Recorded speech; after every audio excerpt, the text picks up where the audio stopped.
ప్రార్థన చేసుకుందాం.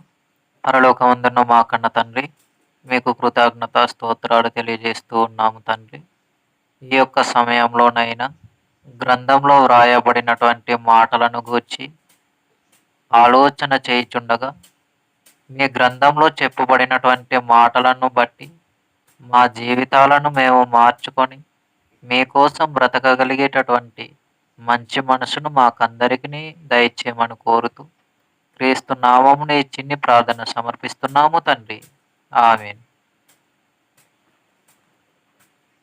గ్రంథంలోనికి అనేకమైనటువంటి విషయాలను మనం గడిచినటువంటి పాఠ్యాంశములలో నుండి నేర్చుకుంటూ వచ్చాం. అలాగుననే ఈ యొక్క సమయంలో కూడా మరొక పాఠ్యాంశమును ఆలోచన చేద్దాం.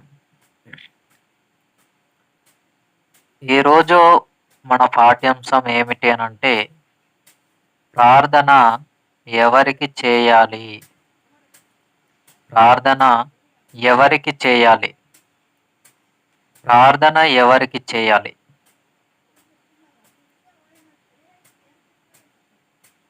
ప్రార్థన ఎవరికి చేయాలి అని ఈ యొక్క పాఠ్యాంశము, ఈ ప్రశ్న వినగానే చాలామందికి ఏమనిపిస్తుంది అనంటే, నేను ప్రార్థన చేస్తున్నాను కదా, నా ప్రార్థనను దేవుడు అంగీకరిస్తున్నాడు కదా, మరలా ప్రార్థన ఎవరికి చేయాలి అనే ప్రశ్నను మాలో పుట్టించి లేని ఆలోచనలను మాలో నిర్మించటానికి లేదా పునరుద్ధరించటానికి ఇటువంటి పాఠ్యాంశములను తెలియజేస్తున్నారు అని మీరు అనుకోవచ్చు. కానీ వాస్తవానికి ప్రార్థన మనం ఎవరికి చేయాలి, ఎలా చేయాలి, ఎవరి ద్వారా చేయాలి అనేటటువంటి విషయాలను గ్రంథంలో నుండి మనం ఆలోచన చేద్దాం. గ్రంథం మనకేం చెబుతుందో దానిని మాత్రమే మనం చేయగలగాలి. గ్రంథంలో లేని మాటలను, గ్రంథం తెలియపరచనటువంటి విషయాలను మనము చేయటానికి లేదు. గ్రంథంలో దేవుడు దేనిని చేయమని తెలియజేశారో దానిని చేయాలి, ఎలా చేయమని తెలియజేశారో అలానే చేయాలి. కాబట్టి ఇప్పుడు ఈ యొక్క ప్రార్థన ఎవరికి చేయాలి అనే ఈ ప్రశ్నకు గ్రంథంలో ఉన్నటువంటి అనేకమైన ఆధారాలను గ్రంథంలోనే మనం చూడాలి. అయితే ఇంతకు ప్రార్థన అనగానేమి? ఇది అర్థమవుతే ఎవరికి చేయాలి అనేది కూడా మనకు స్పష్టంగా, చాలా సులభంగా అర్థమవటానికి అవకాశం ఉంది. ఈ సమయంలో ప్రార్థన అనగానేమి అనంటే, ప్రార్థన అనగానే దేవునితో మనము మాట్లాడుట. ప్రార్థన అనగానే దేవునితో మనము మాట్లాడటం. దేవునితో మనము మాట్లాడటం. ఫర్ ఎగ్జాంపుల్, ఎక్కడో ఉన్నటువంటి వ్యక్తికి మనము ఇందులో నుండి మొబైల్ ఫోన్తో మాట్లాడతాం. ఎక్కడో ఉన్నటువంటి వ్యక్తికి ఇక్కడ నుంచి మనం మొబైల్ ఫోన్తో మాట్లాడతాం. అలా మాట్లాడుతున్నప్పుడు ఆ యొక్క మాట యొక్క శబ్దమును మనతో మాట్లాడుచున్నటువంటి వ్యక్తి వినటానికి అవకాశం ఉంది. అదే విధముగా మనము భూమి మీద ఉన్నప్పటికీ పరలోకంలో ఉన్నటువంటి దేవాది దేవుడు ప్రార్థనను అంగీకరించటానికి సిద్ధంగా ఉన్నారు అన్న విషయాన్ని మనం గమనించాలి. ప్రార్థన అనగానే దేవునికి మనము అడగటం, మన అవసరాల నిమిత్తమై కానీ, ఆత్మ సంబంధమైనటువంటి కార్యక్రమాలు కొనసాగించుకోవటానికి కానీ, దేవునికి మనము దేనినైతే తెలియజేస్తున్నామో దానిని ప్రార్థన అంటాం. ఏ విషయంను గూర్చైతే దేవునికి తెలియజేస్తున్నామో, ప్రార్థన పూర్వకంగా మనం తెలియజేస్తున్నామో అదే దేవునిని అడగటం, అదే ప్రార్థన చేయటం. కాబట్టి ఈ ప్రార్థన అనేది ఎవరికి చేయాలి? దీనిలోనికి వెళ్ళే ముందుగా మరొక విషయాన్ని మనం ఆలోచన చేద్దాం. ప్రార్థన అనేది ఎక్కడ నుండి ప్రారంభమైంది అని మనం ఆలోచన చేసినప్పుడు, ప్రార్థన అనేది ఎక్కడ నుండి ప్రారంభమైంది, ఎప్పుడు ప్రారంభించబడింది, ఎవరితో ప్రారంభించబడింది అని మనం ఆలోచన చేసినప్పుడు ఆది కాండములో మనము ఆ మాటను చూస్తాం. చేతునకు కూడా కుమారుడు పుట్టెను, అతనికి ఎనోసు అను పేరు పెట్టెను. అప్పుడు యెహోవా నామమున ప్రార్థన చేయుట ఆరంభమైనది. ఆది కాండము 4వ అధ్యాయము 26వ వచనం. ఆది కాండము 4వ అధ్యాయము 26వ వచనం. చేతునకు కూడా కుమారుడు పుట్టెను, అతనికి ఎనోష్ అను పేరు పెట్టెను. అప్పుడు యెహోవా నామమున ప్రార్థన చేయుట ఆరంభమైనది, ప్రారంభించబడింది అని అర్థం. సేతునకు కూడా కుమారుడు పుట్టినప్పుడు అతనికి ఏ పేరు పెట్టారు అని అంటే ఎనోసు అనేటటువంటి పేరు పెట్టారు. ఆ పేరు పెట్టిన తరువాత ఎనోసను పేరు పెట్టబడెను. అప్పుడు యెహోవా నామమున ప్రార్థన చేయుట ఆరంభమైనది, ప్రారంభించబడింది. సేతునకు కుమారుడు పుట్టటం, ఆ కుమారునికి ఎనోసు అను పేరు పెట్టటం, అటు తర్వాత ప్రార్థన యెహోవా నామమున చేయటం అనేది అలా ప్రారంభించబడిన తరువాత మరలా అక్కడ నుండి ప్రారంభించబడినటువంటి ప్రార్థనలలో ఎవరు ఇంకా ఏ విధంగా యెహోవాకు ప్రార్థన చేశారా, లేదనుకుంటే యేసుక్రీస్తు వారికి ప్రార్థించారా, పరిశుద్ధాత్మునికి ప్రార్థించారా అనేది మనం మొదటిగా పాత నిబంధన గ్రంథంలో నుండి ఆలోచన చేయగలిగితే, గ్రంథం ఏం తెలియజేస్తుంది పాత నిబంధనలో అని అంటే, మరలా అదే ఆది కాండంలో మనం ఆలోచన చేయగలిగితే ప్రియులారా, ఆది కాండంలోనే 12వ అధ్యాయంలో మనం ఆలోచన చేయగలిగితే, ఆది కాండము 12వ అధ్యాయము 7-8 వచనాలలో కూడా ఎవరు ప్రార్థన చేస్తారు అని అంటే అబ్రహాము గారు ప్రార్థన చేస్తారు. ఎవరికి అనంటే యెహోవా దేవునికి ప్రార్థన చేస్తారు. అలాగనే మనం ఆలోచన చేయగలిగితే మరలా అదే ఆది కాండంలో 13వ అధ్యాయము 4వ వచనంలో కూడా అబ్రహాము అని ఉంటది.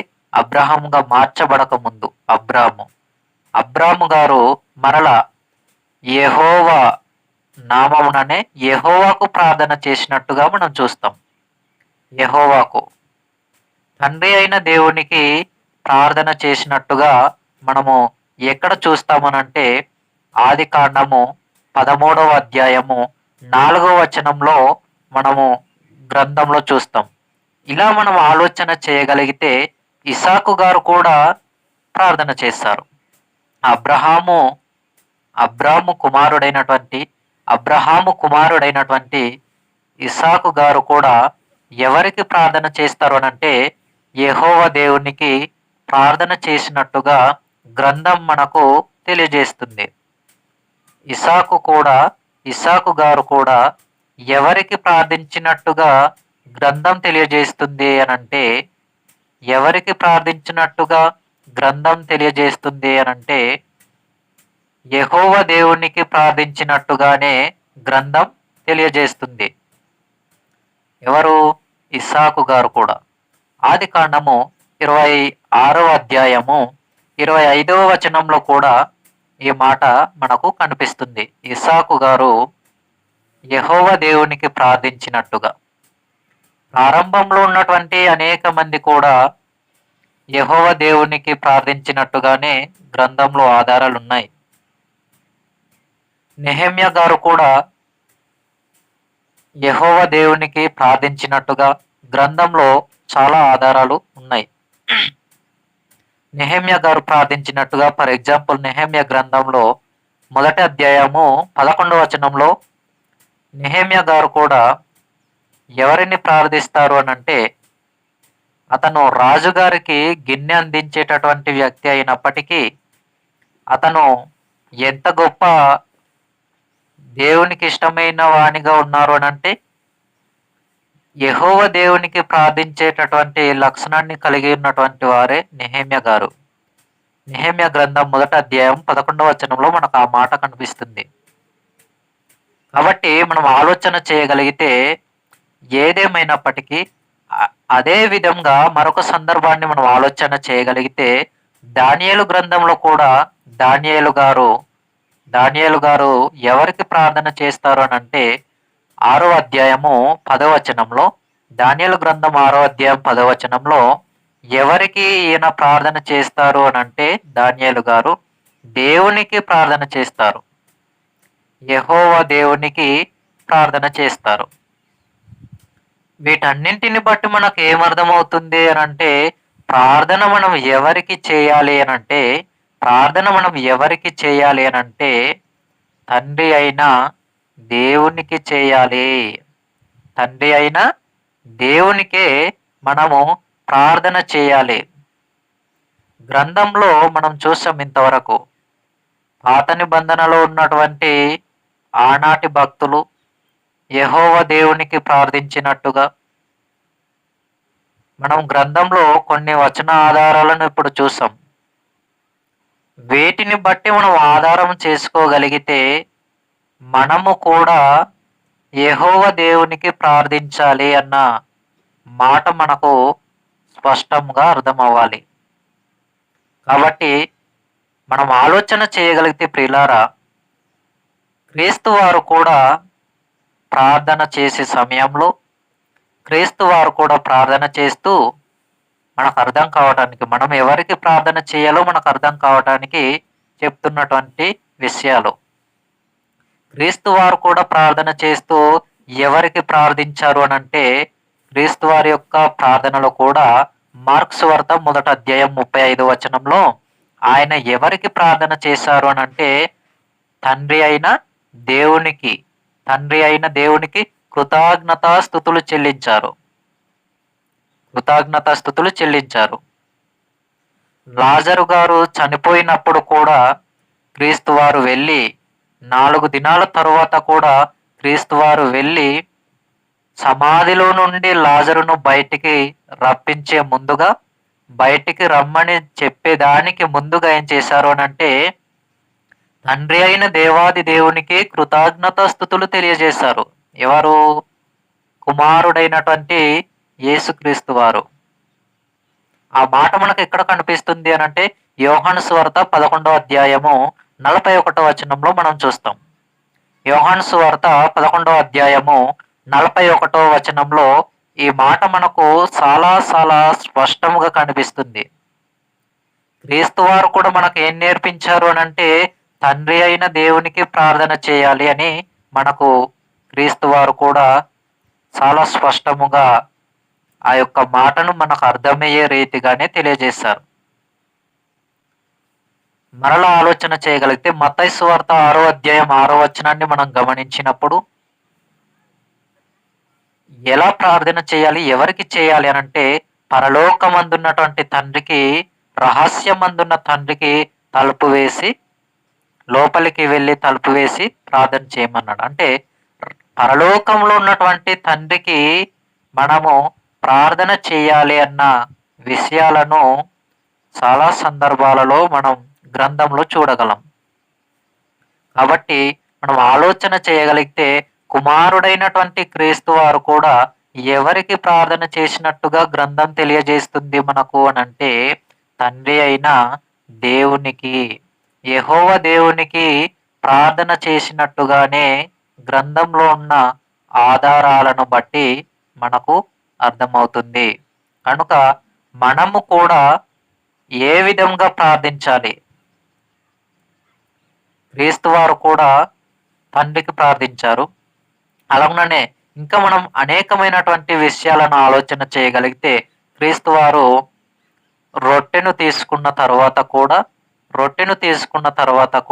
రొట్టెను ఎత్తుకుని పట్టుకున్న తర్వాత కూడా క్రీస్తు వారు కృతజ్ఞతాస్తుతులు తండ్రికి తెలియజేశారు. కొరింథీయులకు రాసినటువంటి మొదటి పత్రిక 11వ అధ్యాయము 23వ వచనంలో మనం ఆ మాటను చూస్తాం. మీకు ఇవన్నీ ఎగ్జాంపుల్గా నేను చెప్తున్నటువంటి మాటలు, గ్రంథంలో ఉన్నటువంటి ఆధారాలే మీకు ఎగ్జాంపుల్గా నేను చూపిస్తున్నాను. కొరింథీయులకు రాసినటువంటి మొదటి పత్రిక 11వ అధ్యాయము 23వ వచనంలో కుమారుడైనటువంటి క్రీస్తు వారు తండ్రి అయిన దేవునికి రొట్టెను తీసుకున్న తర్వాత కృతజ్ఞతాస్తుతులు తండ్రి అయిన దేవునికి తెలియపరిచినట్టుగా మనం చూస్తూ ఉన్నాం. ఇలా మనం ఆలోచన చేయగలిగితే ప్రియులారా, అనేకమైనటువంటి వాక్య ఆధారాలు, గ్రంథ ఆధారాలు మనకు ఎన్నో ఉన్నాయి. కానీ ఈనాటి క్రైస్తవ సమాజం దేవునికి ప్రార్థించే విధానంలో విఫలమైంది అని చెప్పాలి. ఎందుకు ఈ మాట అంటున్నానంటే, చాలామంది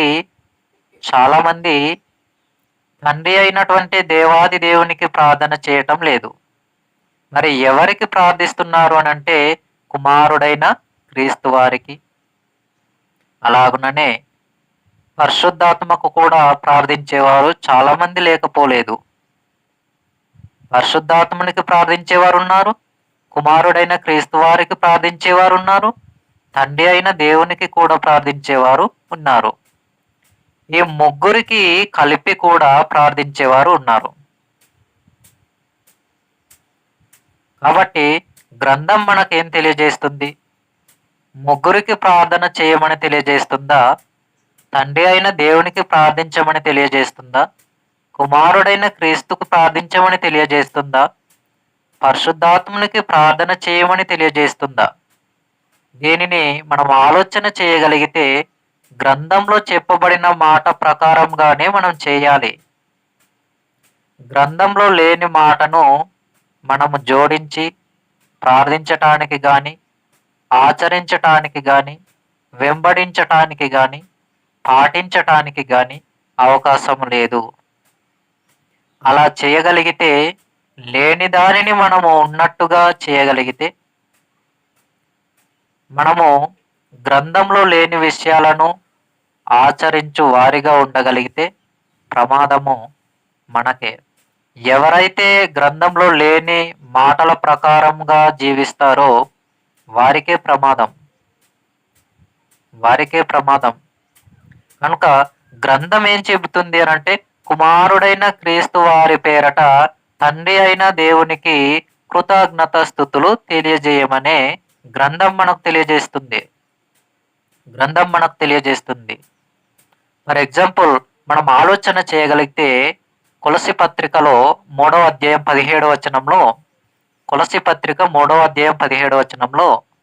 అక్కడ ఏం చెప్పబడుతుందనంటే, కొలసి పత్రిక 3వ అధ్యాయము 17వ వచనంలో, మీరేమి చేసినను మాట చేత గాని క్రియ చేత గాని మీరేమి చేసినను ప్రభువైన క్రీస్తు పేరట తండ్రి అయిన దేవునికి కృతజ్ఞతాస్తుతులు చెల్లించాలి అన్నాడు. అంటే తండ్రి అయిన దేవునికి ఎవరి పేరట కృతజ్ఞతాస్తుతులు చెల్లించాలి అని అంటే, తండ్రి అయిన దేవునికి ఎవరి పేరిట కృతజ్ఞతాస్తుతులు చెల్లించాలి అని అంటే, తన కుమారుడైనటువంటి క్రీస్తు ప్రభువారి పేరటనే కృతజ్ఞతాస్తుతులు తెలియపరచాలి. అదే మాటను ఇప్పుడు మనం చూసాం తులసి పత్రిక 3వ అధ్యాయం 17వ వచనంలో. మన మాట చేత కానీ, పని చేత కానీ, క్రియ చేత అనగా పని చేత, మనం ఏ పని చేసినా ఆత్మ సంబంధమైనటువంటి కార్యక్రమాలలో మనం ఏ పని చేసినప్పటికీ కూడా సువార్త కార్యక్రమాలలో మనం ప్రార్థన చేసినప్పటికీ దేనిని మనము తెలియపరచాలనంటే కుమారుడైనటువంటి క్రీస్తు ప్రభువారి పేరిట తండ్రి అయిన దేవాది దేవునికి కృతజ్ఞత స్థుతులను తెలియజేయాలి. కృతజ్ఞత స్థుతులను తెలియజేయాలి. కాబట్టి మనం ఆలోచన చేయగలిగితే చాలామంది కుమారుడైన క్రీస్తు వాని పేరట తండ్రి అయిన దేవునికి ప్రార్థన చేయటం లేదు. మరి ఎలా ప్రార్థిస్తున్నారు అనంటే కుమారుని పేరట కుమారునికే ప్రార్థించటం, పరిశుద్ధాత్మకు ప్రార్థన చేయటం, ఇలాంటివి మనం ఎన్నో విషయాలు వింటున్నాం. అయితే వాస్తవానికి మనం ఇలాంటి విషయాలను వినటం అనేది కాదు, కానీ గ్రంథం మనకు ఏం తెలియచేస్తుంది, గ్రంథంలో చెప్పబడిన గ్రంథాధారాలు ఏవి, గ్రంథంలో మనకిచ్చినటువంటి ప్రార్థనకు సంబంధించిన సమాచారం ఏది, ఎవరికి ప్రార్థన చేస్తున్నారో ఎలా చేస్తున్నారో మనము చాలా విషయాలు చాలా మంది ప్రార్థనల ద్వారా వింటున్నాం. కుమారునికి ప్రార్థించటం, పరిశుద్ధాత్మనికి ప్రార్థించటం, తండ్రి అయిన దేవునికి, కుమారుడైన క్రీస్తుకి, అలాగుననే పరిశుద్ధాత్మకు, ముగ్గురికి కూడా కలిపి ప్రార్థించటం, ఇటువంటి విధానాలు మనం ఎన్నో వింటున్నాం. కానీ మనుషుల ఆలోచన మాటల ప్రకారము ప్రార్థించేటటువంటి వారి యొక్క ఆలోచనల ప్రకారం కాకుండా గ్రంథం మనకేం తెలియజేస్తుంది, ఇది మనం గమనించాలి. గ్రంథం తెలియజేసే విషయాలనే మనము చేయాలి. గ్రంథంలో లేని విషయాలను చేయటానికి లేదు. గ్రంథం ఎక్కడ వరకు చెప్పగలిగితే, గ్రంథం ఎంతవరకు మాట్లాడగలిగితే, లేదా దేవుడు గ్రంథాన్ని ఎంతవరకు చేయమని చెబితే, ఎంతవరకు మాట్లాడమని ఆజ్ఞాపిస్తే అంతవరకే దానిని మనం చేయగలగాలి. అదే మనం ఆచరించగలగాలి. దానినే మనం వెంబడించాలి. దానినే మనము పాటించాలి. ఇది దేవుడు గ్రంథం ద్వారా మనకు తెలియజేస్తున్నటువంటి ప్రాముఖ్యమైన విషయం. ఎవరైనా కూడా, ఎంతటి వారైనా కూడా గమనించవలసిన విషయం ఏమిటనంటే, ఎవరైనా కూడా, ఎంతటి వారైనా కూడా గమనించవలసినటువంటి విషయం ఏమిటి అనంటే, గ్రంథంలో లేని దానిని చేయటానికి లేదు. ఇది గమనించాలి. కాబట్టి గ్రంథం మనకు స్పష్టంగా ఏం తెలియజేస్తుందో దానినే చేయాలి. గ్రంథంలో లేని విషయాలను ఎందుకు మనము సంబోధించటం కానీ, చేయకూడనటువంటి విషయాలను చేయటం కానీ, ఇవన్నీ దేవుడు కోరుకోలేదు కదా. దేవుడు దేనినైతే చేయమన్నారో దానినే చేయాలి. దేనినైతే దేవుడు చేయొద్దు అని అన్నారో దానిని విడిచిపెట్టేయాలి. ఇది గ్రంథంలో ఉన్నటువంటి మాటలను పాటించగలిగే విధానం. గ్రంథంలో ఉన్న మాటలను పాటించగలిగే విధానం. ఇట్టి విధంగా గ్రంథంలో వ్రాయబడిన మాటల ప్రకారముగా క్రైస్తవ సమాజం పాటించగలిగితేనే దేవుడు క్రైస్తవ సమాజం విషయమై సంతోషపడే అవకాశం ఉంది. లేదు అనుకుంటే దేవుడు మనలను గూర్చి సంతోషించరు. ఎఫెసు పత్రిక 5వ అధ్యాయం 20వ వచనంలో కూడా మనము ఎవరి పేరట కృతజ్ఞతా స్తుతులు తెలియజేయాలో చెప్పారు. క్రీస్తు వారి పేరటనే, ప్రభువైన క్రీస్తు వారి పేరిటనే, కుమారుడైనటువంటి క్రీస్తు వారి పేరిటనే తండ్రి అయిన దేవునికి కృతజ్ఞత స్థుతులు తెలియచేయాలి అనే విషయాన్ని మనం చూస్తూ ఉన్నాం. కాబట్టి గమనించగలిగితే ప్రార్థన అనేది సామాన్యముగా అనేకమైనటువంటి ఉచ్చారణలతో దేవునికి అడగటం అనేది కాదు, కానీ ఆత్మ సంబంధమైనటువంటి ఉచ్చారణను, ఆత్మానుసారమైనటువంటి ప్రార్థనను ఒక క్రైస్తవ జీవితాన్ని కలిగి ఉన్న మనలో ఉండాలి. ఒక విశ్వాస జీవితము కలిగి ఉంటున్నాను అని అనుకుంటున్నటువంటి మనలో ఉండాలి. ఒక క్రైస్తవుణ్ణి, ఒక విశ్వాస జీవితంలో కొనసాగుతున్నటువంటి వ్యక్తిని అని మనం అనుకుంటున్నాం. అలా అనుకుంటున్నాము అని అనుకుంటే గనుక మన జీవితంలో గ్రంథాధారమైనటువంటి విషయాలనే మనము వెంబడించగలగాలి, మనం చేయగలగాలి, మనం పాటించగలగాలి. అలా చేయగలిగితేనే దేవుడు మనకు ఉన్నతమైనటువంటి స్థితిలో మనం ఎదగటానికి సహాయం చేయటానికి ఆయన సిద్ధంగా ఉన్నారు. కాబట్టి మనం గమనించగలిగితే గ్రంథం మనకేం చెబుతుంది, మనము దేనిని చేస్తున్నాం, దేనిని చేయగలుగుతున్నాం, మన యొక్క మాట తీరు, మన యొక్క విధానం ఎలా ఉంది, మనం ఎవరికి ప్రార్థన చేస్తున్నాం, తండ్రి అయిన దేవునికి ప్రార్థిస్తున్నామా, గ్రంథానికి విరుద్ధంగా మనం పాటిస్తున్నామా, గ్రంథాన్ని దాటి మనం వెంబడిస్తున్నామా, దేవుడు చెప్పినటువంటి మాటను తృణీకరించి వెంబడిస్తున్నామా, దేవుడిచ్చినటువంటి మాట ప్రకారం చేయక మన సొంత ఆలోచన మాటల ప్రకారంగా, సొంత ఊహల ఆలోచన ప్రకారంగా మనం ప్రార్థిస్తున్నామా? ఇప్పుడు మన టాపిక్ ప్రార్థన గురించే కాబట్టి ప్రార్థన అనేది మనం ఎవరికి చేస్తున్నామో, ఎలా చేస్తున్నామో మనం ఆలోచన చేస్తూ ఉన్నాం. గ్రంథంలో ఉన్నటువంటి మాటల ఆధారంగా మనం ఆలోచన చేస్తున్నాం.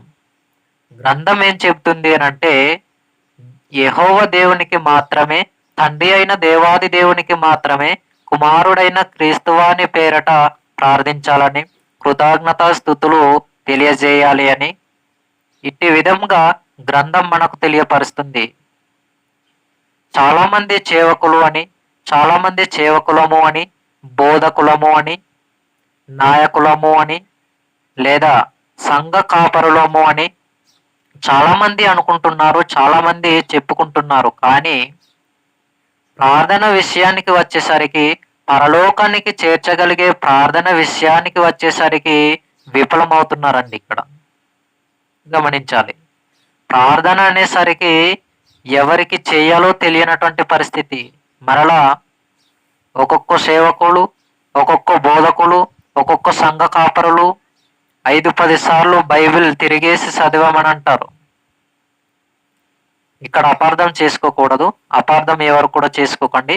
ఎందుకు అనంటే, ఎన్నిసార్లు బైబిల్ చదువుచున్నాము అన్నది ప్రాముఖ్యం కాదు, కానీ దానిలో మనం ఎంతటి పరిశీలన చేశాము, ఎంత పరిశోధించగలిగాము, దానిని మనం ఏ విధంగా పాటించగలుగుతున్నాము అన్నది ఇక్కడ ప్రాముఖ్యమైన విషయం.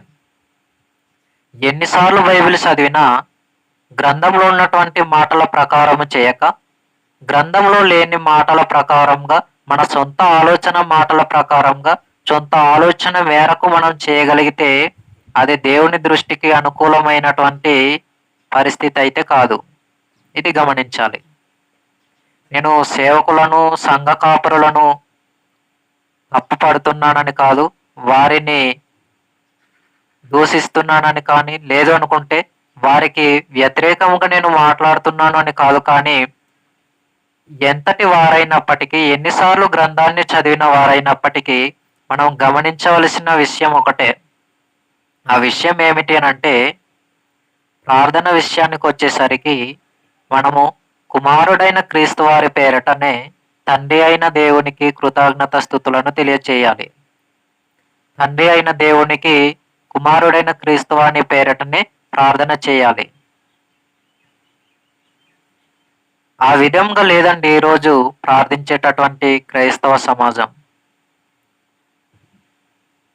అసలు ప్రార్థన అని అనగానే, ప్రార్థన ప్రారంభంలోనే మా కోసం రక్తం కార్చావు తండ్రి అంటాడు ఒకడు. మా కోసమే సిలువలో రక్తాన్ని కార్చావు నాయనా తండ్రి అంటారు మరొకరు. రక్తం కార్చింది తండ్రి అయిన దేవుడా, కుమారుడైన క్రీస్తా? ఈ లోకానికి వచ్చింది కుమారుడైన క్రీస్తా, తండ్రి అయిన దేవుడా? గమనించాలి. ఎవరు రక్తాన్ని సిందించారు, ఎవరు బలియాగంగా సిలువ వేయబడ్డారు, ఏ విధంగా మన ప్రార్థనలు ఉన్నాయి ఎప్పుడైనా గమనించగలుగుతున్నామా? పరలోకానికి చేర్చగలిగేటటువంటిది ప్రాముఖ్యమైనటువంటి విషయం ఏమైనా ఉంది అనంటే అది ప్రార్థన. ప్రార్థన ద్వారానే మనం పరలోకానికి చేరే అవకాశం ఉంది. అటువంటిది పరలోకానికి చేరవేయగలిగేటటువంటి ప్రార్థననే మనము పొరపాట్లు చేయగలిగితే, సామాన్యమైనటువంటి విషయాన్నే మనము చాలా తక్కువ అంచనా వేస్తూ ఉండగలిగితే, మన ఇష్టానుసారముగా మనం చేస్తూ బ్రతకగలిగితే, దేవుడు మనలను గూర్చి ఏం చేయాలి, ఏం ఆలోచించాలి, ఇప్పటికైనా కళ్ళు తెరుచుకోవాలి. మన ఆత్మీయ మనోనేత్ర జీవితాలు తెరవాలి. ప్రార్థన చేస్తున్నామంటే చేస్తున్నాం, ఎందుకు చేస్తున్నాం, ఎవరికి చేస్తున్నాం గమనించాలి. ఎందు నిమిత్తం మనం ప్రార్థించిన కుమారుడైన క్రీస్తువాని పేరిటనే తండ్రి అయిన దేవునికి ప్రార్థించాలి. ఎందు నిమిత్తం అని అనగానే మరలా చెడు కార్యాల ఆ యొక్క చెడు పనులు ఏవైతే ఉన్నాయో చెడు కార్యాలను చెడు పనులను చేయటానికి కూడా ప్రార్థననే చేసి ప్రారంభిస్తారు చాలా మంది. చెడు కార్యాలు చేయాలి అని అంటే చెడు కార్యాలు చేసేదానికి కూడా, దొంగతనం చేయటానికి కూడా చాలా మంది, నేను దొంగతనం చేయటానికి వెళ్తున్నాను తండ్రి, ఏ విధంగా దొంగతనం చేయాలో నాకు నేర్పించన్నట్టుగా ప్రార్థన చేసి వెళ్ళేవారు ఉన్నారు. జాగ్రత్త. మన ప్రార్థనలో కూడా దేవుడు కోరుకుంటున్నటువంటిది ఏమిటి అని అంటే పరిశుద్ధత. మన ప్రార్థనలో కూడా పరిశుద్ధత ఉండాలి. నీవు దేవుని మందిరంలోకి పోనప్పుడు నీ ప్రవర్తన జాగ్రత్తగా చూసుకును అన్నాడు ప్రసంగ గ్రంథం 5వ అధ్యాయంలో 2వ వచనం. మొదటి 2 వచనాలను మనం ఆలోచన చేయగలిగితే ప్రసంగి గ్రంథం 5వ అధ్యాయం మొదటి 2 వచనాల్లో మన ప్రవర్తనయే జాగ్రత్తగా ఉండాలి అన్నాడు. కాబట్టి దేవుని మందిరంలోనికి వెళ్ళి మనం ప్రార్థించిన, గృహంలో ఉండి మనం ప్రార్థించిన, వ్యక్తిగతంగా మనం ప్రార్థించిన, సంఘంలో ఉండి అనేక మందితో ఉన్నప్పుడు మనం ప్రార్థించిన, మన ప్రార్థన ఎలా ఉండాలి అనంటే, మన ప్రార్థన ఎలా ఉండాలి అనంటే కుమారుడైన క్రీస్తు వాని పేరిట తండ్రి అయిన దేవాది దేవునికి ప్రార్థించే విధంగానే ఉండాలి. ఇది దేవుడు మనకు తెలియజేసినటువంటి గ్రంథాధారమైనటువంటి సమాచారం. దీనిని మనం పాటించగలగాలి, దీనిని మనం చేయగలగాలి. ఇంకా అనేక వాటి విషయాలను గురించి కూడా ప్రార్థన చేయాలి అనేసి దేవుడు మనకు తెలియపరచడం జరిగింది. ఫర్ ఎగ్జాంపుల్, ప్రార్థన సందర్భం కనుక తిమోతికి వ్రాసినటువంటి మొదటి పత్రిక, పౌలు గారు తిమోతికి వ్రాసినటువంటి మొదటి పత్రిక 2వ అధ్యాయము మొదటి 2 వచనాలలో మనము సుఖముగాను మాన్యముగాను సుఖముగాను బ్రతుకు నిమిత్తము అధికారుల కొరకును మనుషులందరి కొరకును ప్రార్థనలను విజ్ఞాపనలను చేయాలి, యాచనాలను కృతజ్ఞతాస్తుతులను తెలియజేయాలని ఆ యొక్క మాటలను మనం చూస్తాం. తిమోతికి రాసినటువంటి మొదటి పత్రిక 2వ అధ్యాయం మొదటి 2 వచనాలలో మనుషులందరి కొరకు ప్రార్థించాలి, అధికారులందరి కొరకు కూడా ప్రార్థించాలి. అలా ప్రార్థించేటటువంటి మన ప్రార్థన ఎలా ఉండాలి అనంటే కుమారుడైన క్రీస్తు వాని పేరట తండ్రి అయిన దేవునికి కృతజ్ఞతాస్తుతులు ప్రార్థన పూర్వకంగా తెలియజేయాలి. ఇది గ్రంథంలో గ్రంథాధారం మనకిస్తున్నటువంటి ప్రార్థన విషయమైన సమాచారం గమనించాలి. ఇంకా మనం ఆలోచన చేయగలిగితే ఎపిస్ పత్రిక 6వ అధ్యాయం 18వ వచనంలో కూడా ప్రతి సమయమందును ప్రార్థన మనం ఎలా చేయాలంటే ఆత్మ వలన ప్రతి సమయమందును తండ్రి అయిన దేవునికి ప్రార్థన చేయాలి. ఆత్మ వలన ప్రతి సమయమందును ప్రార్థనలను విజ్ఞాపనను కృతజ్ఞతాస్తుతులను చెల్లించాలి. ఎవరికి? దేవాది దేవునికి. కాబట్టి ఈ యొక్క మాటలు వింటున్నటువంటి క్రైస్తవ సమాజమును కానీ, సంఘ కాపరులుగా సంఘాన్ని నడిపిస్తున్నటువంటి బోధకులు సేవకులైనటువంటి వారికి, సంఘస్థులందరికీ కూడా ఈ మాటల ద్వారా నేను గాయపరచాలని కాదు, కానీ ప్రార్థన అనేది ఎవరికి చేయాలి, ఎలా చేయాలి అనేటటువంటి విషయాన్ని గ్రంథాధారంగానే ఇప్పుడు తెలియపరిచినటువంటి విషయాలన్నీ గమనించాలని మిమ్మల్ని నేను కోరుతా ఉన్నాను. ఎందుకనంటే అపార్థం చేసుకోకూడదు. గ్రంథంలో తెలియపరిచిన మాటలనే మనం చేయాలి, పాటించగలగాలి. గ్రంథంలో లేని విషయాలను మనం చేయటానికి కానీ పాటించటానికి కానీ లేదు. కాబట్టి ఈ మాటలు మీకు అన్ని విషయాలు, అన్ని పాయింట్స్ మీకు అర్థం కాకపోయినా కొన్ని సందర్భాలు మీకు అర్థమవుతాయి అని నేను అనుకుంటున్నాను. ఎందుకు అనంటే ప్రార్థన అనేది మనము దేవునితో మాట్లాడేటటువంటి కార్యక్రమం. కాబట్టి ఈ ప్రార్థన ఎంత జాగ్రత్తగా ఉండాలి, ఎట్టి విధముగా చేయాలి, ఎవరికి చేయాలి, ఎవరి నామమున ప్రార్థనను ముగించాలి అనంటే కుమారుడైన క్రీస్తు వారి పేరిట తండ్రి అయిన దేవునికి చేసి ప్రార్థనను అటు తర్వాత మరలా క్రీస్తు వారి పేరిటనే ప్రార్థనను ముగించాలి. ఇది మనము క్రైస్తవులుగా పిలువబడుతూ సంఘ విశ్వాసులుగా పిలువబడుతున్నటువంటి మనందరిలో ఉండవలసినటువంటి గ్రంథానుసారమైనటువంటి వివరణ, గ్రంథానుసారమైనటువంటి విధానము. సేవకులైన సంఘ కాపరులు ఎవరైనప్పటికీ కూడా దీనిని గ్రంథాధారంగానే గమనించాలి, పాటించగలగాలి, వెంబడించగలగాలి. కాబట్టి వింటున్నటువంటి క్రైస్తవ సమాజమైన, వింటున్నటువంటి ప్రేక్షకులు ఎవరైనా కూడా, లేదా వింటున్నటువంటి సంఘ కాపరులు ఎవరైనా కూడా నా యొక్క మాటలను అపార్థం చేసుకోకుండా గ్రంథంలో చెప్పబడినటువంటి మాటలు అలా ఉన్నాయో లేవో జాగ్రత్తగా మీరు పరిశీలన చేయవలసినదిగా కోరుతూ ఈ సమయంలో ఈ మాటలు ముగిస్తూ ప్రార్థన చేసుకుందాం. పరలోకమందున్న మా కన్న తండ్రి, మీకు వేలాది వందనములు, కృతజ్ఞత స్తోత్రాలు తెలియజేస్తూ ఉన్నాను తండ్రి.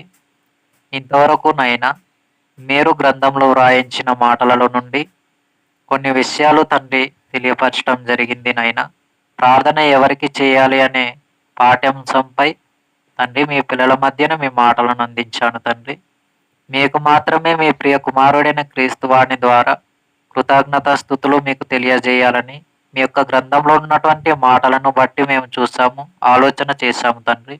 ఈ సమయంలో ఈ యొక్క పాఠ్యాంశమును ముగిస్తూ ఉండగా మరలా ఇట్టి విధంగా కలుసుకునే పర్యంతరం వరకు మీ యొక్క ప్రియ కుమారుడైన క్రీస్తువాని యొక్క రెండవ రాకడ నా యొక్క ప్రాణం పోకడ ఆలస్యమైతే ఈ విధంగా కలుసుకునేటటువంటి భాగ్యమును దయచేయమని కోరుతూ క్రీస్తు నామమున ఈ చిన్ని ప్రార్థన సమర్పిస్తున్నాము తండ్రి. ఆమేన్.